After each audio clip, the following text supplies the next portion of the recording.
اگر بیوی فوت ہو جائے تو لوگ کہتے ہیں کہ اس کو کندھا نہیں دینا چاہیے. اسی طرح جب تدفین کا مرحلہ آتا ہے تو شوہر کو چہرہ دیکھنے نہیں دیتے.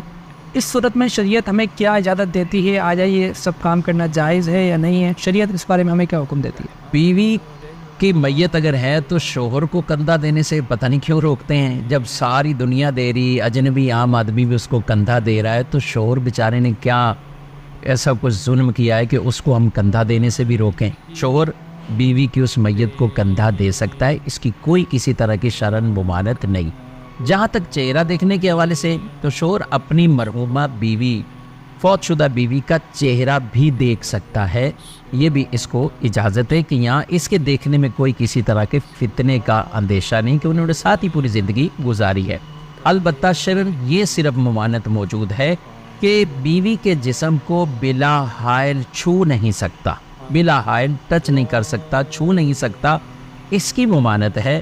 لیکن چہرہ دیکھنا اس کی کوئی ممانعت نہیں ہے. اور اس طرح کندھا، اس کی چارپائی کو کندھا دینا، اس کی بھی کوئی ممانعت نہیں ہے. بالکل کندھا شوہر دے سکتا ہے، چہرہ بھی دیکھ سکتا ہے.